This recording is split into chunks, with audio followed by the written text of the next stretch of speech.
What's up, everybody? It's Chad. I'm back again with another episode of Ask Chad Grassy Logic. We're here with season 2, episode 30 now. We're moving right along. We're here in August. I'm here with my friend Astrid today of Queen Bee Collective and used to be Smoke Shop Below, and we'll get to that a little bit here in a little bit. Really great episode today. I've been looking forward to having Astrid on, tell her story because she's got some good news for you guys. But without further ado, I have to actually thank my sponsors. So I want to thank Monster House, where we're sitting right now in their consumption lounge, which I call the Edgar Allan Poe corner. I also want to thank Cinder Cannabis. They're one of my other sponsors, and of course Turquoise Bloom, my third sponsor. So I want to thank all of you. Appreciate y'all. Go check them out if you're in the area, and let's get on with the show. So Astrid, thank you so much for joining. Thank you for having me again. Of course, dude. You know, it's always great having you here. You're on the show and everything. And you're on last year, and we're on a table. Now we're, somewhere different. How do you like the different setup now? I like the setup. Yeah? Yes. Yeah, beautiful in here. we've evolved. Yeah, we've evolved. We've evolved a little bit. So yeah, Astrid runs Queen Bee's Collective, but I won't talk for her. I'll let you introduce yourself. My name is Astrid. I have a couple names, but Astrid's the most common. I am the owner of Queen Bee's Collective. We've been open shy of 6 months, and also have Queen Bee's Gallery, which has been open for 6.5 years. Nice. Yeah. So the Queen Bee's Gallery part, what made you decide to open that in the first place? Because you said it's been there 6 years. Yes. So I had a partner, and he wanted to sell glass, and he wanted to order this Chinese glass from DH Gate. And I was like, I know somebody that has an American blown brand. Yeah. And so I bought $1,200 worth of glass from him, and we started selling glass out of my laundry room. And then the spot opened up where it was next to Saba, when Saba was still there. Yeah. And we just ended up there, and it's evolved into like a beautiful glass gallery now. It's made a change for the good. Yeah. Sure. Yeah. Throughout the years, I've seen it progress and everything. And then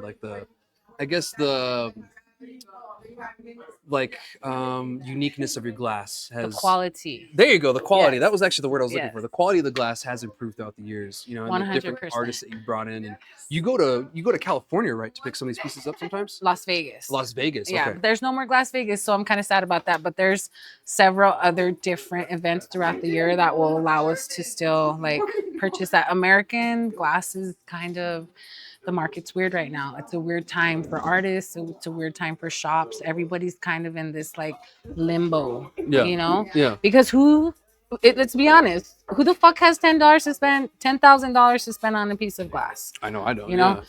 And so that's kind of where the shop's at right now with the value and stuff. So sometimes pieces sit, but when they sell, it's so exciting, and it makes me happy to be able to help somebody out or educate them on a heady, or a local piece of glass, because local's always better than production, 100%. Yeah, 100%. That's the truth about most things. It's always going to be a better quality when you can get it more locally done. Slower process. Of course, manufacturing's made for a purpose, and that's to get it out quick with the best quality as possible. But it's not the best quality that you can get. No. So yeah, when you go through these artists, they hand make it, and sometimes you can get custom pieces that way too. Yeah. Very custom, exactly how you want it. Name whatever, or you want a custom piece and you allow them to create it, kind of thing. I love doing that, allowing the artist to really create, but sometimes challenging them really brings out a great piece too. Yeah, they don't even give you an option. They just send you what color. You just tell them okay, like Chad Lacey, I'm I need 3 puffer fish, and then he's I don't ever pick a color.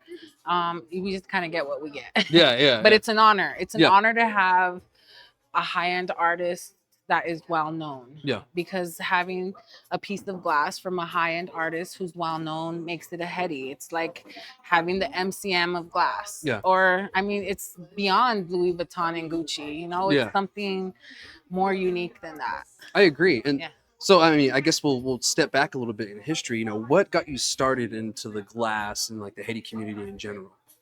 So I thought I knew what a heady was, and I would support these local artists: Isaiah Trujillo, Dome Piecer, Casto. Yeah. And then this guy called me one day, this guy named Rob Jett, who's my brother now. And he was like, hey, I got this RJ. I heard you had some dome piece toppers and whatnot. And so I traded him. That's old school. Old school. Don't you? Damn. You know? So we traded a couple Pandies and a Puffco and some stuff, whatever equaled the amount of value that he wanted for that RJ piece. Then RJ Glass is well known. So then I bought an AKM from Jet, and yeah, it unleashed the beast, and now I have 5 AKMs. $54,000 worth of one artist is like pretty impressive for a woman and for anybody, you know, but for a woman here in this community and in the industry, because we're obviously,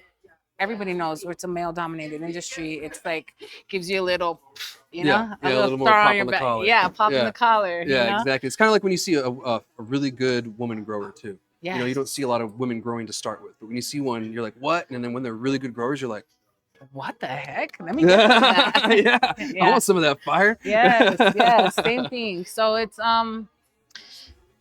been fun. It's been not too much of a struggle, but like, I mean, the first year I went to Glass Vegas, they didn't want to sell me glass because they thought I couldn't afford $1,400. Yeah. And then I'm like, hey, I bought an AKM on the way over here. And then their whole demeanor changed. But as the years went on, you make these relationships with these amazing artists, and then you're in. Yeah. You know, but it just takes a little bit of footwork. Yeah, you know, it, just like anything, you know, like my years of advocacy and stuff, like, you know, I've been doing this for almost going on 12 years now.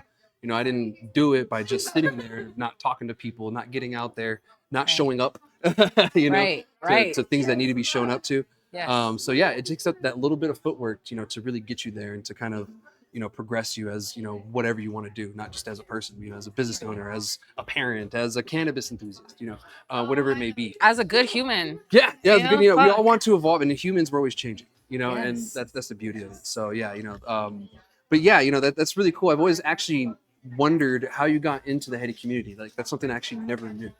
Jet's fault. It's Jet's he fault. Turned me into this. Yeah. And now there's no looking back, you know, Yeah. but it does give me like respect. And like one time he gave me this really good compliment, and he was just like, you're not like any other shop. You're like one of those unique shops. He's like, you know how there's Targets and Walmarts and Macy's all over the place. Yeah. He's like, but there's no MCM, there's no Louis shops, there's no this. Your shop fits in that niche. And for him to tell me that, it was like a really great compliment, because he doesn't butter you up, you know. It's like the truth or nothing. Yeah.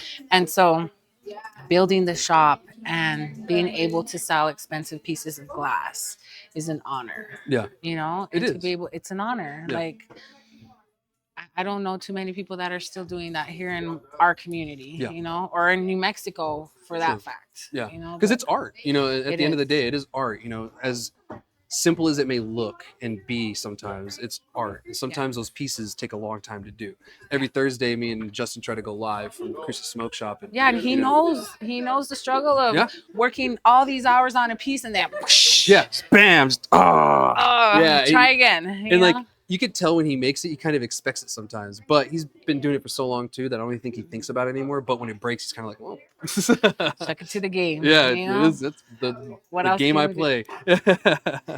So, but yeah, you know, that's cool, and you know, you are really in tune with the local art community too, not just, you know, with the glass community. You have, you know, the indigenous art stuff, which you know is really cool. Your shop is really filled with that, and I really love that. Thank and you. You know, that's something that I could really appreciate. You know, just the fact of being art too on top of it. Yeah. Because it's really gorgeous art. If you guys ever have a chance to go to Queen Bee's, who was the artist that you had paint the walls? The big wall of the mural of my kids is this guy Bet One, and all those native pieces on the back. There's like 10 pieces, you know, like behind the counter. That's Bet One. He's from Echo Park, California.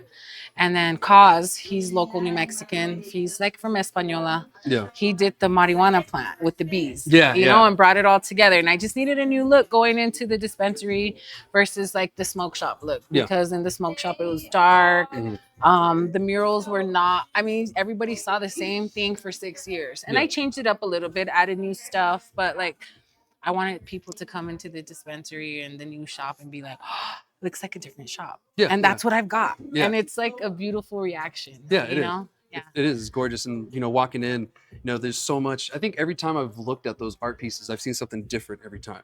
Yeah. And that's the kind of art that I really like. And just with most things, it's really kind of pleasing just to go to it and be like, oh wow, I didn't notice it the first time. Like there's just more that pops out to it because there's so much going on, but there's so much meaning to it. Yes. Too as well, which is great. And that's where art usually is. It's expression through that. Through whatever medium you choose. Right? But yeah, and it's great to see that because it's almost like a story. Your story of coming up and getting to your shop and then getting it running because Yes. we've known each other for a little bit now, and I've It's slow and steady. Slow and steady. And I've watched you from this idea and the plan, all the way to now. You're up and running, and yes, and it seemed like it took forever. And the last time I was on your show, I don't even think I had the licenses, or maybe I had. We were still waiting for the special uses permit, and so it was like a 2-year struggle. And I don't know how many people like had to go through that 2-year struggle of like losing money to the state and whatever, the special uses permit, and then like being in an oversaturated spot is the craziest right now. That is the craziest part. Because like when you were there, when you first got there, we didn't have legal cannabis. So it was like, oh, this seems like a good place. I was the 7th smoke shop in Las Cruces. Then 2 shut down and I was the 5th. Yeah. Now there's over 20, but they all sell production glass. So that doesn't bother me. It just, nothing bothers me. I'm blessed, but in 1 square mile of Queen Bee's Collective, there's 15 dispensaries. That is crazy. 15.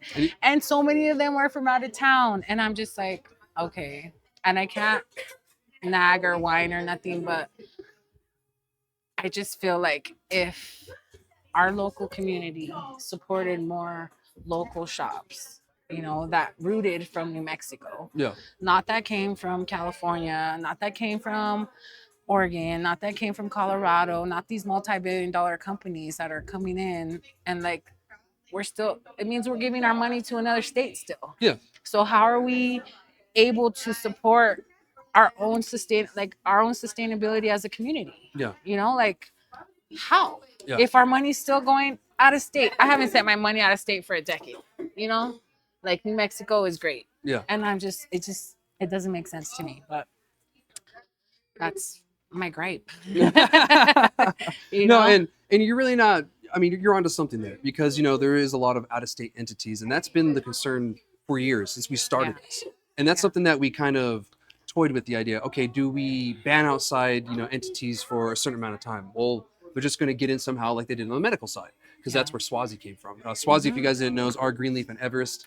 They actually were medical, then they got bought out while we were medical, and we still got a corporate company while we were there. The only crappy thing is we had closed licenses. So it's not like today where we have just, a free-for-all really. And we're kind of figuring it out and kind of leveling the playing field from there.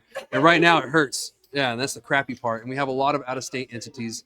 You guys shop wherever you want to shop. But, I try to shop local as possible. I do try to support Astrid where I can. Actually, I get my rosin from her. I go over always fire. Really good brands. And let's talk about that. What brands do you have for rosin over there? So my favorite brand is Alabaster right now. Like I said earlier, we're going to have the Unidos drop that we've been waiting for months. Like I have people hitting the DMs on a daily, like, when is the Unidos drop happening? When is the Unidos drop? Because it's organic fire and they keep their integrity for the plant. Yeah. We also have Resin Heads, which is a husband and wife. Mm-hmm. They're in Albuquerque. Then we have Honey Hole and Harvest. Those are probably like our best brands. Then we also have some lower tier stuff. We have Mesilla Valley Extracts and we have Cruces Craft. And I was a big supporter of Cruces Craft for years, you know, so that's why they sit on my shelf. Yeah. And I'm just like, even if it's just one time. Yeah, exactly. But to be able to have it on this shelf was like, it was bittersweet, just because whatever. But I try to focus on top shelf. only like to focus on things that I'll smoke. Mhm. Like we don't do solvents, we don't do BHO, we don't sell distillate. Yeah. And maybe the sales are a reflection of that because I'm not trying to just get a buck. Yeah. You know, I've been a med patient for 10 years. Yeah. So like quality cannabis is important. Clean cannabis is important. Like Yeah. something that's not going to make you feel sick or trippy or moldy or whatever the fact. Like I'm not bending prices and I'm not going to like drop to that $1 pre-roll. Like, yeah, because some places went doesn't like make $2-3 per gram. You know, it's the race to the bottom right now. yeah, it's the race to the bottom. Yeah. So slow and steady will win the race. Yeah, of course. You know, I don't know if it's gonna take 1 year. I don't know if it's gonna take 2 years. Only time will tell. But having both shops really keeps me balanced. Yeah. You know, being able to sell a heady and use the money for the dispensary. Yeah, exactly. You know? Yeah. Like so, it's like it all works for me. Yeah, in the end, and I was going to make that point too because that's something smart. And I've seen a couple places do this. I mean, Yeah. there's a couple in Albuquerque and I think a couple in town that Mhm. attach a smoke shop to it, and it's smart. Yes. Because we forget that people forget. Yeah. You know, and Everything. yeah, you know, you'll have someone. We'll just give an example. They come from out of town. Mhm. You know, they want to go to the dispensary. Shit, I forgot a lighter. Oh, I need a pipe too. Oh, I need a grinder too. Oh, I need broke my papers. bong. Yeah, exactly. And so, you know, that $60 rosin purchase just turned into $250, you know, Exactly. because of everything else. And maybe they saw Pendy they liked, you know, or maybe they saw Yes. some other merch they liked. You know, you sell dime bags there too, Yes. as well as other merch and t-shirts and stuff. And then the art, do you sell the art? I mean, it's all for sale. It's pretty pricey. Yeah.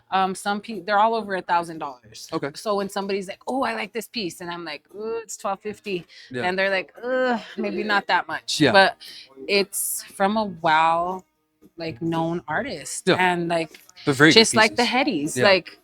There's a couple $10,000 pieces hidden in the back of the shop that nobody really knows about. Now everybody knows, but you know, that get overlooked a lot Yeah. of the times. Yeah. And like if somebody comes in, they're like, "Oh, well, how much is that one?" Sometimes I just like $200, and Yeah. you know, but in deep inside, you're like, I can't really tell you the value because you know it's scary sometimes. It is, you know, like even when you're trying to work in the industry as a contractor like myself, sometimes, you know, telling people my price can be a little daunting for me because I could lose out on it or that, you know, chance to get paid because it's too high for them. But that's my price, you know, like I When can't. people know the quality, then they come, and that's what Exactly. I've established. And Yeah. I've heard several different little whispers like, her weed's too expensive or whatever. But hey, I already dropped the prices once, and that's as far as they're going. But it's top shelf. You could Yeah. get a top shelf eighth of organic living soil weed on a Tuesday for $32. Yeah. You know, like I've personally never bought a fire top shelf eighth that wasn't dry or wasn't not terpy for $32 anywhere. Yeah. You know, it's always been a little dry and $50 or more. I paid $75, and I'm like, 32 fucking dollars, dude. Yeah. Like, And then you do the regular, you know, veteran discounts, you know, of Mhm. course, medical. Yes, You don't pay taxes always. if you're medical. I'm You gonna don't kick pay that dead horse till taxes. it's powdered. You know, that you're not charging the taxes there with the medical patients. And one thing, speaking of, you know, I look at everybody's sales. I looked at yours, and yours is a rare case where your medical sales are higher than your rec sales, That's which tells fire. me that's because and I love that too. Fire. That means you're catering to the patients. Yes. You know, and like you're really ensuring, because like I looked at it, there was a time where it was, you know, when you first started, but it looks like the patients have really started Come to take back. over and they come back and they go there. So, you know, it seems more patient centric. And I like that. You know, Yes. I really appreciate that, you know, and I think eventually it will catch on because we should see our numbers kick back up eventually Yeah. in the medical program, because once people start not wanting to pay tax. And there's people who are offering med cards for free. Yeah. Or they charge your insurance. Yeah. Or to renew is $40. And Yeah. I'm like, I paid $300 10 years ago to get mine. Yeah, You I know? paid and I had 200. to go see a shrink for a year. Yeah, I did too, dude. They're like, we need to make sure that you're crazy before we even consider you a part of the program. And I was just like, dude, how many different numbers do you want? Dude, I know, like, and like needed like 2 doctors' signatures, and It was wild. It took me a mess. whole year to get my card. Yeah. 10 years ago with Dr. Chavez. And then they you know? wanted you to renew like 30 or 90 days out or something like that. Yeah, like something before it ridiculous. expired. Yeah. And it was only 1 year. Yeah. And it wasn't like now it's like 2 years. Yeah. They've made it so easy. Oh, it's So digital like now. it's so easy. Yeah. Like I preach it, and I give my med card ladies number to probably a few people every week, because I'm like, dude, it's $20 to taxes. You Yeah. know, you wouldn't have to pay that. This Yeah. is the price out the door. and then they're like, some rethink it, some have got it, and I mean, just I love the medical community. I do Not to too. say I don't love the rec community, Yeah. but like I love us. And we have one of the better medical cannabis programs in the nation. You know, like Yeah. the way that it's ran and the way that, you know, we did it. I'm not talking about quality of the cannabis. I mean, just the way that it's structured. You Right. know, and some states got rid of their medical program, you know, after they went rec, which I feel is a shot in the foot, because now we have Schedule 3 on the horizon. New Mexico's good, but say like Colorado, who pretty much just decimated their medical program, they're going to be scrambling again to get another medical program. That's crazy. So that's something that we did a favor for ourselves in strengthening our medical program versus weakening it. And I think that was a good route that we went. Yeah. Because it was so strict before too. And was it's not crazy. that bad to have your card. It's No. like it protects you. Yeah, you get more legal protections. Exactly. Yeah, you have actually as an even versus being a 21 adult user and a medical cannabis like card holder, you have more legal protections. Even as a parent, you have more legal protections as a medical card holder. That's why I got my card 10 years ago, because I'm a single parent. Yeah. You know, so like it protected me from everything. Yeah, like 100%. basically, like Yeah. no, you can't point the finger at you no more. You got a doctor's signature. Exactly. And we had to get a real doctor's signature. Yeah. You know? It wasn't just, you know, the guy in flip flops and a, you know, tie dye on the video. On the video, like, hey, let me approve you right now. Yeah, yeah. You know, yeah. So There's good times. We've come a long way, and this is the beginning of a new era for our people. Yeah. And I feel like humans like you and myself and Josh and Jet and beautiful, the ones that provide that beautiful energy are gonna they're gonna write books about us. Yeah. You know, however you want to think about it. This is like the beginning of the straight legal cowboy days. Yeah, this You is know? historic. So, You know, the time we're in this right is now. a very historical time for us, and like to be able to smoke in this consumption lounge here at this place. Yeah. And not get in fucking trouble. It's great, and You know, like it's accepted. You know, It's it's socially accepted. yeah. Which is the best part. You know, like, well, for the most part. Yeah.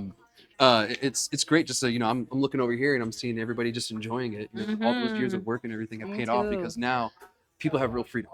You know, Yes. and real freedom to choose, and Not that's get in great. trouble. Yes, 100%. Not get in trouble.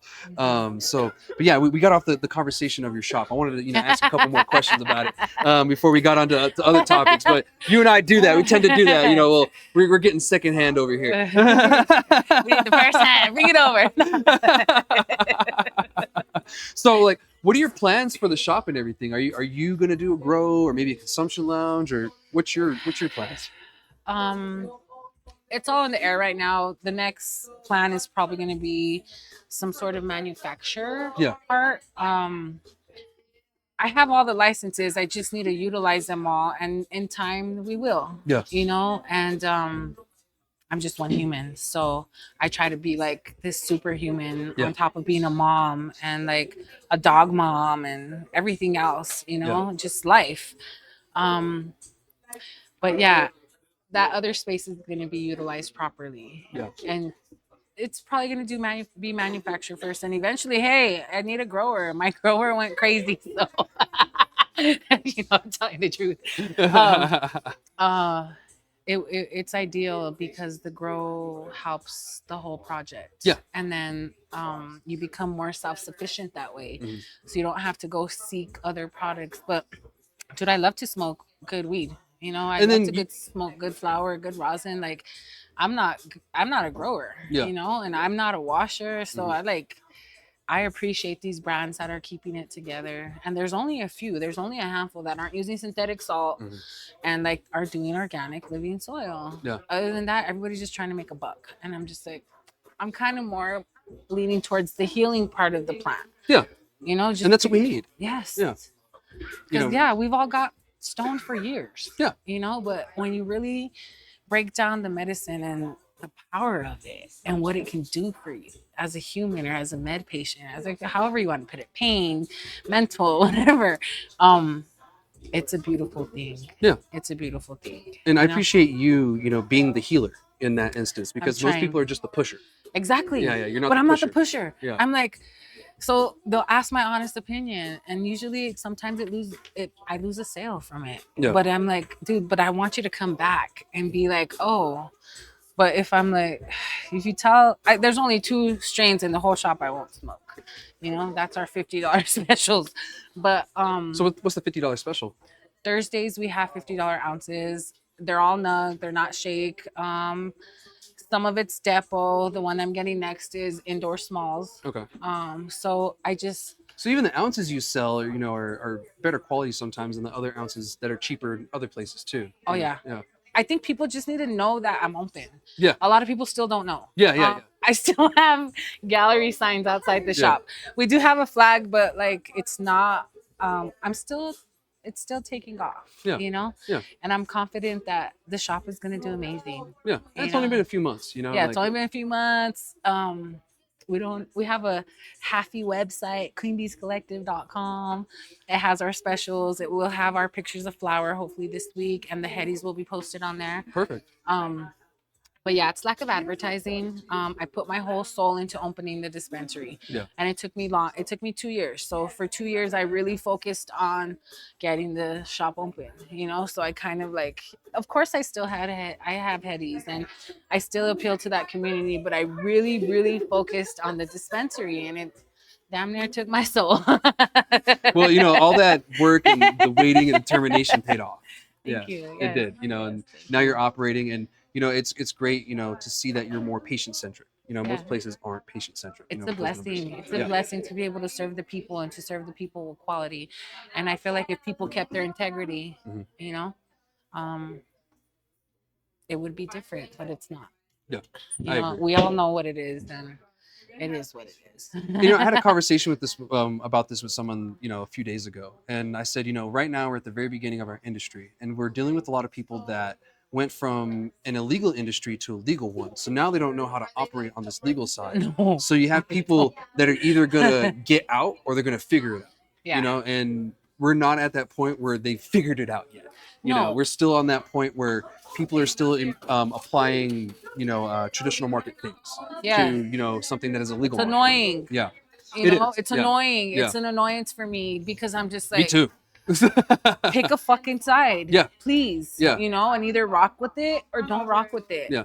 And it's just like, and it makes things harder for us. Yeah. For these smaller my business is a mom business. It's a small woman-owned, indigenous woman-owned entity, and like I did everything in my power to do it right. Yeah. And to keep doing it right. And not to bend my like integrity or cut a corner because I'm low-key scared of CCD. Like, you want me to be honest with you, they'll snatch your fucking license. Yeah. And like everything you worked hard for and everything you did and all the sacrifices you made gone like that in an instant. So yeah. And a lot of people don't realize, what they're playing with. It's not playing with fire. You're playing with napalm.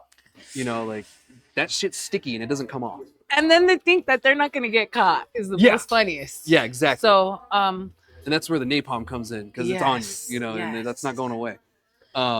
So yeah, they think that they're going to get away with it, but the CCD controls the tracking system. Like if you think you're being slick about it, they already know about that little thing that you're trying to do. And the reason why I know is because I've been told. Yeah. If you have questions, you got to ask this man right here. He knows. Like anytime I have a question, I'm like, Chad, what do I do here? Sometimes directs me to CCD, sometimes finds me the answer, and it's just like, Yeah. So thank you. Of course. Me. Of course. Yeah, of course. I try to help as many people as I can. Of course, there's times where I don't have the time and I'll have to charge. I try to do it, for free as much as I can, especially with people local. But if it's out of town kind of thing, it's like, bro, I gotta go there. So if you do want my help, unfortunately, sometimes I do have to charge it, especially if you're out of town. But I'm more than willing to help. That I really want to see this industry thrive. I really want people to thrive, but I want to see the people that are willing to do the work to make it thrive and not cut the corners, bring in California product, getting popped, and then you're on the radar of the CCD probably forever. Forever. Forever. They're going to be looking at you. Dude, all those pounds that got transported in CC, like in the system in the beginning, like there were probably, we don't know, guesstimating hundreds of thousands of pounds. Because there was such a gray area. Yeah. And people were like, oh yeah, let's do this. Oh yeah, let's do this. Like I had a joke. I was like, man, those 12-hour auto flowers are something else, aren't they? Dude, seriously, I'm like, where's the grow? I want to see the growth of your product. Yeah. And then they're like, oh, Queen Bee, you're crazy. I'm like, I'm like, where are these pounds come from? How are you washing all this rosin? Yeah. But you don't know how to grow. Yeah, exactly. You know, there was a lot of shadiness that was going on, and like, the state was kind of just, at the beginning, they were figuring everything out, trying to get the rules. But yeah, there was a lot that I was like, you've got to be shitting me. Why are we doing that?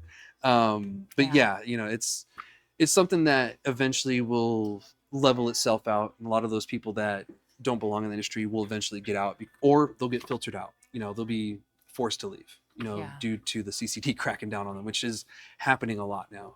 I go to the enforcement's website quite a bit, and sometimes it breaks my heart to see who's on there. Yeah, it does. And I'm dreading to see some other names that might pop up soon on that list. But at the same time, fair is fair. If you messed up, you messed up. Don't be a dummy. Yeah, just don't be dumb. Try to do it right. Some places are just blatantly doing it wrong. I just don't know how they're getting away with it. But I'm just like, it's nothing for me to be a hater about, or it's nothing for me to put energy about. And I'm just worried about keeping my little hive going. Yeah. Well, one thing I will say about government is a lot of the times, if they allow you to do it, they're just creating a case on you. Mm-hmm. And so these places that think they're getting away with it, they just got a case that's getting bigger and bigger. Because you see those places that have like 15 violations, 20 violations. I have a feeling they're going to be that, maybe more, the places that they're just building these big cases on. So we'll see what happens. But before we move on, I want to, give an opportunity to, where can people find you online and in person? 600 South Solano is where the shop is, the corner of Kansas and Solano, catty corner to Carl's Jr. You can find us on Instagram, queenbees_New Mexico. You can also, we have a website, it's queenbees.com. I should double check that. queenbeescollective.com. There you go. There it is. I'm like, wait, this is new.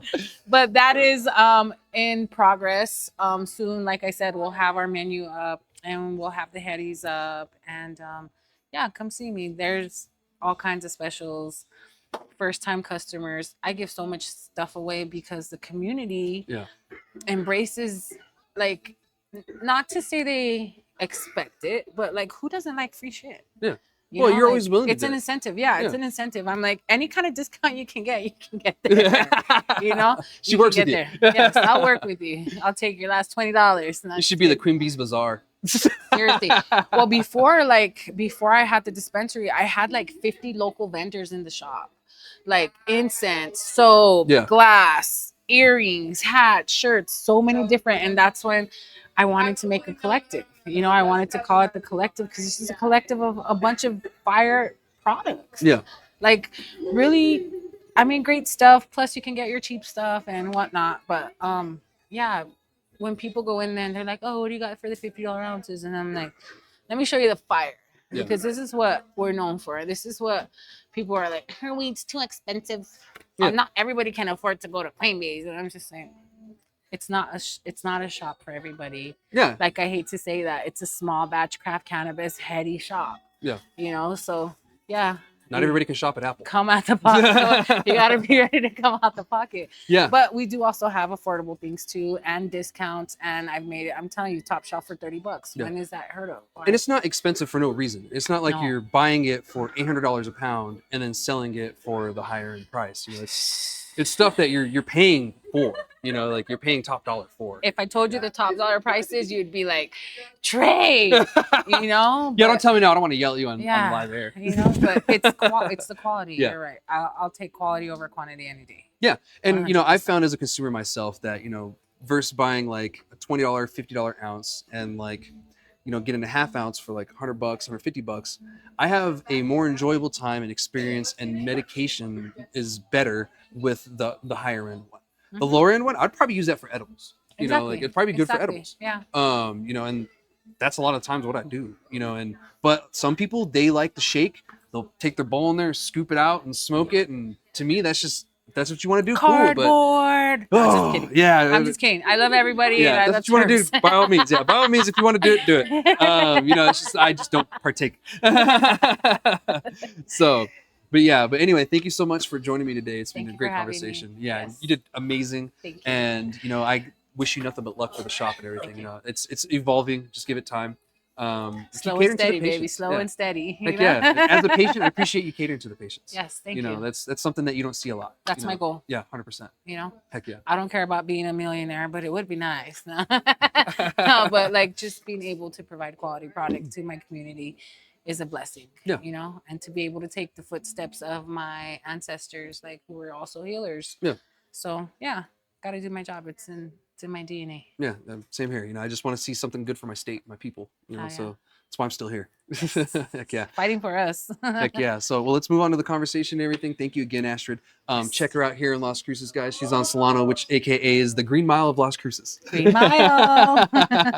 So we're going to move on with the next conversation. We're going to talk about cannabis and kids. And actually, there's a few conversations within this, the sub conversations of this I want to talk about too. And there was a study that came out recently, and it's talking about the last 10 years has been a significant drop of kids using cannabis, which is great to hear because we were being told the opposite this entire time by, people opposing cannabis legalization. Kids are going to use it more, this and that. Drug driving is going to be 10 times worse. There's just going to be nothing but stone zombies on the street. That happened with fentanyl, but not cannabis, unfortunately.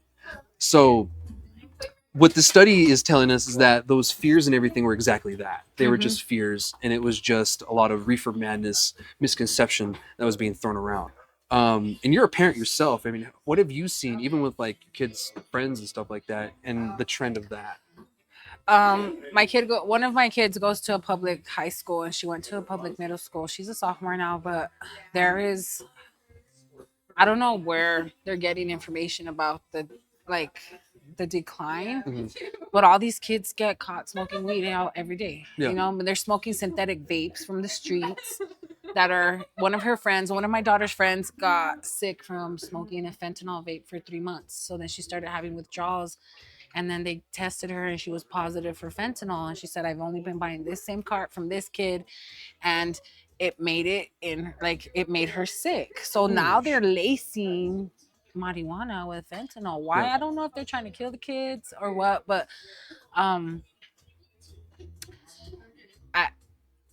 the public school system's crazy, and I don't know if it's what's going on with the kids or if it's like their surroundings or what, but it's definitely alive. And I get to see it. I just get to hear about it. And so like I'm crazy. So I have a lot of expectations for my children. And it's rough right now for the kids. And I don't know if it's ever gonna go away. I think it's easier now because they get to smoke those fruity carts that taste good. When we were kids, we were sneaking joints and we get caught because it was stinky. You know, like you come back smelling like smoke. That Mexican compact brick. And now it's a little.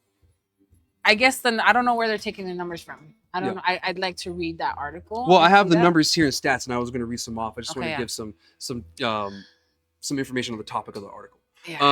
It dropped significantly, but it wasn't like 50% drop. It was more like a 10-15% drop, which is still significant. But the alarming rate is still that kids are still using cannabis at a higher rate than they probably should.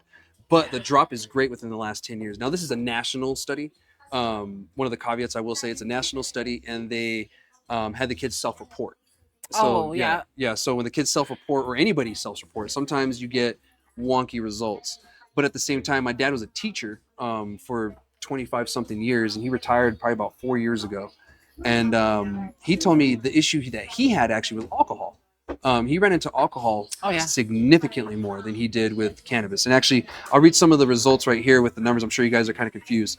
So the CDC is the one who reported this. And it says the decline a portion of high school students reporting past month cannabis use over the past decade as dozen states moved, cannabis legalization. As of 2023, 70% of high school students reported using cannabis the past month. That's down from 23% in 2013. So it's down significantly, but 17 and 23% are still pretty high numbers. When you look at that. However, it's good to see that it's a drop, which means maybe in 30 years we'll get it under 10%, which is kind of like laughable, but that's still a lot of kids that aren't using any substance, when they shouldn't be, and But the there is adolescents other use. substances. Like now that you That's say on that, here. yeah, Yeah, like that's on alcohol here. and pills is Yes. a huge factor in schools right now. It is, and that's actually on here too. And I wanted to mention that as well because cannabis wasn't the only thing that they studied. Yeah. The study comes out every 2 years, and they go with cannabis, other drugs, alcohol, and pills. And so they do have all the stats here, and I'll read it to you guys and share it because it's good that this is dropping, but again, still alarming that it's this high. So let's see. So notably, male students, and they're going male, female. I guess they had a drop over the past decade from 25% to 15%, which is actually a lot. And that's between male. With the females, a little bit different. They went from 22% to 19%. So it seems like they use it at a higher rate. Yeah. Which makes sense to me. I do remember some girls, even in middle school, would use it for cramps. You know, like, and they would be like, no, it really helps me with my cramps. I don't, because some people are like, hey, you want to smoke? She's like, no, like this girl's really smart about it. She's like, no, I just use it for my cramps. And I was like, smart. what? And I didn't even know that was But a it thing. works. Yeah, I didn't even know it was a thing. This is like 2000. So, like we barely know much about cannabis as is back then. Like, no, she's like, I use it for cramps. I'm like, interesting. So poor girl must have had really bad cramps that she had to resort to cannabis. So I'm thinking that that's the reason why that percentage kind of remains higher, but it's kind of interesting to see both of them were similar, but the males dropped, boom, that much, Yeah. Now let's talk about alcohol. So alcohol is on a decline too, but it's not as much as cannabis is what it seems like. I'm looking for the number for that, and I just keep seeing cannabis. I'm like, wait, where'd I put it? So once I find the alcohol one, I'll let you guys know. But they do have pills on here too. That one's dropped a little bit, but it wasn't as high as like cannabis. It was under 10%, like the pills. But that's dropped too, I think, by a couple percentages, which is good. No one should really be using pills like the way that they've been abused the past decade or so. No. So that's great to see, and it was also alarming at the same time because I had a realization that there's so many kids that are dealing with like addiction like issues right now. Of course. And it's not just with this; it's with alcohol, it's with fentanyl, it's with the pills, it's with other things too. So this drop is great. It's good. It means we're making progress, but at the same time, we need to make more progress. We need to talk to the kids more. We need to educate them more. That means that the way that we're educating is starting to work. Instead of going the DARE route. You remember DARE. For those of you that don't remember DARE, that was scary. It was scary. They just scared the shit out of us. That's all they did. They just literally sat there and told you drugs are all gonna kill you, marijuana's bad, and then we find out cannabis isn't bad, and then we're like, well, what else isn't bad? And I had to rewire my kid's brain because at school they're learning DARE, and their mom smokes weed. Yeah. And I was like, listen, I have a card. This kid was given to me by a doctor. Yeah. But it's like the stereotype. Yeah. 100%. And I feel like if you feel like your child needs a little bit of herb, get them a med card. Yeah. Like it's almost as easy. Well, I think you have to go through a little bit more. You have to show the trauma and like the doctor visits, but I've seen patients as young as 14 years old on the medical cannabis program. Like, because their parents are the caregivers. Yeah. Yes. They can be and so if your parents are caregiver and your parents like if you want to help your kid, they're going to do it anyways, like make them legal. So it covers you on both ends. Like, you can't have and for the people out there too, yes, kids shouldn't be using cannabis until their brains are mature, but if they need it medicinally. Yeah, like medicinally. There are kids who use cannabis medicinally. There's kids who use it for cancer. There's kids, like I said, there's girls who use it for cramps. And those kids, they should have a medical cannabis card. And the parents should be aware and administer the cannabis whenever. And I think schools, that's something we changed in the medical program before we went rec, was we allowed schools the ability, and I don't know if any have, to administer cannabis for the kids. So really? They can have their prescription at the school, and the nurse would be the one to administer the cannabis. So you just go to the nurse's office and take a toke? Well, it had to be tincture form, but essentially, you go and get your dose and go back to school class, which is, it's just cool to hear, cool to see. It is cool to hear and see. Yeah, it is. Like so it is. The schools out there, if you have students who really need it, please allow them to do it. Go the nurse route. That's really what it's there for. So I did find the alcohol numbers. So that went from 35% to 22%. Oh, that's a good drop. That is a very good drop. And it was really alarming that it was at 35% in the first place, because that's really high. And this is self-reporting. That means that it's probably higher than what we're finding out in the study. But 35% to 22, that's actually really good, and that's a 10-year span. That is good. Opioids are in here too. This says 12% of students in 2023 said they had ever misused opioid prescriptions. So 12%. And I think it dropped to 7%. Okay, so now it's under 10%. So I had That's great. Yeah, I misunderstood. So many it. kids died in the last few years. Yeah. And You know? and my parents, being teachers, unfortunately, they had to endure some of that, and that really affects the other students. Oh, yeah, like 100%. It's traumatic. Yeah, and some of those kids, really affects them bad. Because I remember being in middle school, and I think one of the kids did pass away. Unfortunately, it was like a freak car accident or something. And it affects people. It really messes people up, especially the close friend groups, the families, and all that. And they're so young that processing that kind of trauma is really hard on them. So it goes tenfold. So this is something that throughout the years, maybe after this study keeps going, we'll see more drops. Parents, keep on educating your kids. Let them know that once they're an adult, they can choose whatever the hell they want to do. But while they're young, just wait. Yeah, while you're young, give yourself a chance. Yeah, let your brain grow. Yeah, you get one body, you get one brain. Let it mature until you figure out what you want to do with it. Because then, man, you have to work really hard to bring it back.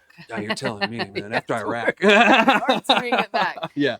So really think about it, and if there happens to be anybody that is in a younger age watching my show, just take advice from us. Just wait till you're older, enjoy your youth. Don't rush growing up, because then you end up liking Pokemon at 37 like me. Hey, there's nothing wrong with that. No, it's just a joke I wanted to tell. I love you some Pokemon.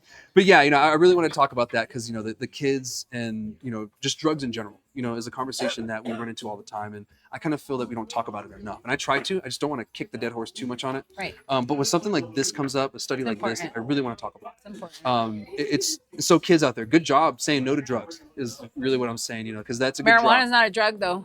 It can be a medicine. Is not a drug. Yeah. It's federal, or however you want to say it, it's recognized as a medicine. Yeah, it's recognized. As long as we don't abuse it. Yeah. But, if you need it, you need it. By all means, like I said, we said before, there are children and teenagers that are in our program because they need it. Yes. And I would rather my nephews use cannabis versus Ritalin. Or the things, or Adderall, the things that keep them zombied. Yeah, I'd rather than be on cannabis or something CBD. else. Yeah, CBD is great. Yeah. CBD is. I still have so many people who come to the shop for CBD. CBD is still CBD is amazing. one of those things, and now we're getting into the CBG and all the other compounds, the CBN. Yeah. You're telling me. I like to call it CB Go. Because it's kind of boop. Okay. Back to life, back to reality. Exactly. It's like boop, and then the CBN, that's CB night. It helps you with the sleep. Right. So we're finding all these other compounds and everything that we're exploring, and it's not just THC. There's other stuff in there that we could really help you. And you don't get high with CBD, so No. Yeah, exactly. It just takes away the paranoia. Yeah. And stops that racy brain. Yeah. And some of these kids are already taking opioids like crazy and harder drugs than cannabis. So that's so sad. Hopefully switch to something else. Yeah, exactly. And that's something that, worries me about our youth is that, we're creating drug addicts for the wrong reasons, Yes. And it's slowly changing. Even at the VA, it's changing. They're kind of going more naturalistic with certain things, which is great, versus just pounding pills down your throat. So we're looking at other avenues of how to heal. And I'm really excited to see what the future has for it, especially for the kids and seeing these numbers drop. That's good. And now drop is good. Any kind of drop is good. Yeah, 100%. Like seeing it, over 10% for the opioids and then dropping under 10% significantly, that's actually good to see too. So we don't need to see any more kids, suffer. So no. Shout out to the parents out there doing their due diligence and being parents. Yeah. So, hug your kids. Yeah. Hug them while you can hug them. Yeah. Tell them you love them, because geez. Yeah, because they're only young once. They're only young once, and then they're like teenagers. It's crazy. So anyway, we're gonna move on the conversation. We'll talk about the last thing, and it's something that's kind of near and dear to my heart because consumption lounges were my baby. I worked on SM 104. It was a governor sanctioned task force when we were medical to update the medical laws. And one of the things that I was tasked with, and I've talked about this before on the podcast, was consumption lounges. And so a lot of the language that is in there was a part of what I'd worked on. Of course, a lot of it got taken out. But the spirit of it is still there. Not everything of the spirit, but some of the spirit is still there. And I really wanted to talk about it because we're sitting in a consumption lounge right now. I'm here at least once a week. Yeah. So I'm getting to see how this one in particular operates because we haven't had a standardization of anything really when it comes to the industry on how it should work. And one example I'll give is here at consumption lounges we have bongs, right? They're glass. We use glass like crazy, and I hate comparing cannabis and alcohol together, but there are certain times where I can't not, because we use glass. And who uses glass? Bars. They use glasses too. And so they have a process that is standardized on how to clean the glasses. When I was a bartender, you have the 3 tubs. You have the scrub one, and then you have the sanitized one, and then you have the rinse. And then it goes up and it dries or whatever, dry it off and use it. That's the standardization for every bar, to clean the glasses. That doesn't exist on the consumption lounge side for anything at all when it comes to cleaning or any of that. So there's going to be a point where we're going to have to get there. And I kind of feel right now is a good time for us to start, because there's not that many consumption lounges to start with. So like here at Monster House, this would be a great place to start figuring out, okay, what do we want to start with standardization? Like, where are we going to start with this? One thing that I was thinking, I had this conversation with Justin today and Hash of the Holy. We were alive, and that's actually where the idea of this part of my story came from, was that conversation. I was like, you know what, this is important to talk about, because a few people have talked about it. I want to bring my own product in, I want to bring my own glass in, et cetera, et cetera. And I'm going to give you guys reasons why, they don't allow that, and it's probably not a good idea, but also ways that you might be able to, if certain things change, of course. So when it comes to glass, you have over here, they're cleaning all the glass. They do a really good job of trying to clean it. However, there's certain times where maybe someone isn't as trained, or maybe someone just having a bad day and they didn't clean it right. So if you guys know what a zong is, actually, if I can get their attention, I'll get one and show you guys. But a zong, it's pretty much like a Z-shaped bong, and there's a lot of crevices and cracks you got to clean on that. If you don't clean it right, you're going to end up with alcohol left over. You're going to end up with water left over, stagnant water, and ash, ash in there, and ash in there. So those are a lot harder to clean. I love zongs. I own a zong. I smoke out of it every day. But when it's in an environment like a consumption lounge where it's move, you're seeing customers all the time, it becomes harder to keep that same standard of cleaning for that. So I was talking to Justin. I said, it may come to the point where we may have to standardize our smoking devices to be, one, easy to use, easy to clean and sterilize, and the longevity of it. And so it may have to be a little more simple for that fact. Like, instead of like a zong or like a beaker, a straight tube with no ash catcher. It's just easy, pretty much like a bar clean thing. every day. However, or clean every time after each person uses it. And that's what they do here, actually. After every use, a person uses it or a group uses it, whatever, they clean it and it gets washed and it gets clean. It's great. However, there's one more step we have to actually add in the cannabis industry, and that's adding something to strip off the residue of the bong. You don't have that in the bars. You have human oil, of course, and lipstick, but that is nothing like, bong resin or, cannabis resin. ISO. Yeah, ISO. So we're all going to need something to do that. So in our step, we're going to have 4 steps. We're going to have the scrub clean. We're going to have the sterilize. Then we're going to have to get off all the other crap on there, and that might come before all the other stuff too. And then we're going to have to rinse. So that's going to have to become standard, because people are going to get sick. And then you're going to have people who are immune compromised. They're going to come around and they're going to try to use this device, and they're going to get sick. And that's where people bring in the argument of, well, why can't I bring my own device? And I say that would be great. The only concern that I can see right away is them saying, well, I don't know if you used an illegal substance with it before you came in. I don't know if that device is actually clean. And you could get another guest sick, and then I get blamed for it. Or some other worry that we can come up with. There's millions of them. However, the way you can get around that is you have someone at the door checking, bags, whatever. They check the pipe, make sure it's clean, make sure there's no chips. Because even, having a chip on there, you may be aware of it, forget to tell someone, and they injure themselves, and cut their lip, whatever it may be. The crazy things happen. So that's one way to get around it, is have someone just check the pipe, whatever the fuck, that same thing. Now, here's the other thing about the consumption lounges that a lot of people brought up to me, is not being able to bring your own product.